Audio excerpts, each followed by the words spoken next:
Now coming to the question, you have two successive discount of 10% and 20%.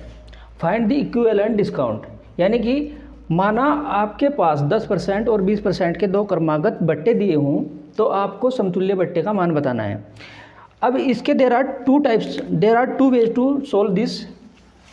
इसके दो method है आपके पास solve करने के। सबसे पहले तो हमारा जो सूत्र था वो क्या था, x% plus y% plus XY/100। एक सूत्र तो हमारे पास ये था, यानी कि अगर हम इस सूत्र से भी निकालना चाहें इसकी वैल्यू, तो उससे भी सेम आएगी। सबसे पहले आपको जो आपका पहला बट्टा दिया है, यानी कि कितना 10%, उसको रखिए, प्लस दूसरा उसको रखिए, और माइनस इन दोनों का गुणा।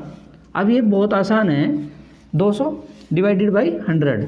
अब इसकी वैल्यू कट गई, तो यानी कि यहाँ पर वैल्यू कितनी है आपकी 30 - 2, यानी कि 28% का आपके पास क्या था, इक्विवेलेंट डिस्काउंट।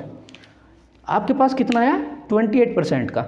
और ये मेथड थोड़ा आपको क्या है, थोड़ा सा लंबा पड़ रहा है। और अगर हम इससे ज़्यादा शॉर्ट की बात करें, क्योंकि यह सूत्र में आपको मान रखना पड़ेगा, और अगर मैं इससे भी ज़्यादा शॉर्ट करूँ, if you have given a fractional value, यानी कि यहाँ पर अगर आपको फ्रैक्शनल वैल्यू दी है, और अगर नहीं दिया है तो आपको you have to make fractional value of 10%।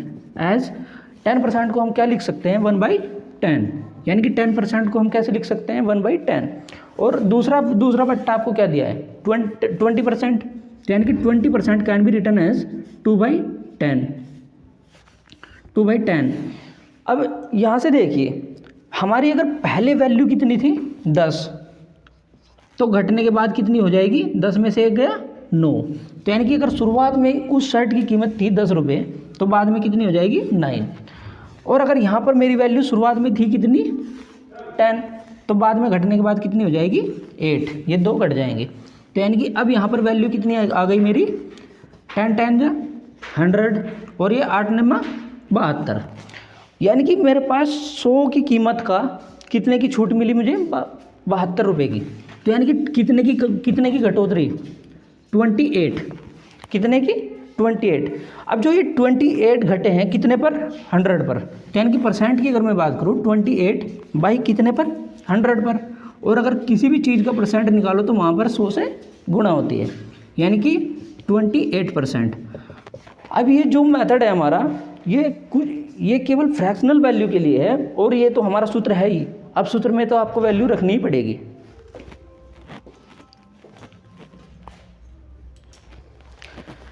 Now moving to the second question, if you have given a successive discount are as follows।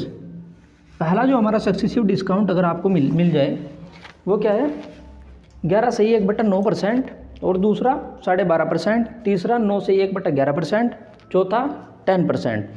तो अब हमसे पूछा गया है फाइंड द इक्विवेलेंट डिस्काउंट, यानी कि अब हमसे क्या पूछा गया है समतुल्य बट्टा। क्या पूछा गया है समतुल्य बट्टा। अब पहला यहाँ पर अब क्या आ गई है फ्रैक्शनल वैल्यूज़। अब अभी थोड़ी देर पहले मैंने बताया कि अगर फ्रैक्शनल वैल्यू आ जाए तो उस सवाल को कैसे सोल्व करते हैं।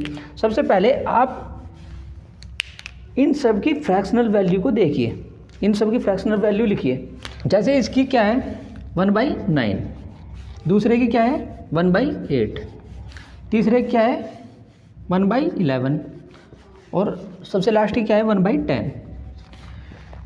अब हमें इसकी फ्रैक्शनल वैल्यू रखनी है, यानी कि अगर शर्ट की कीमत या किसी भी प्रोडक्ट की कीमत क्या थी 9 थी, और आफ्टर गेटिंग डिस्काउंट उसकी कीमत कितनी हो जाएगी, उसमें से 1 घट जाएगा। तो यानी कि अगर शुरुआत में कीमत थी कितनी 9 रुपीज़, तो बाद में कितनी रह जाएगी 8। देखिए इसी प्रकार यहाँ पर अगर शुरुआत में कीमत थी 8, तो बाद में कितनी रह जाएगी 7।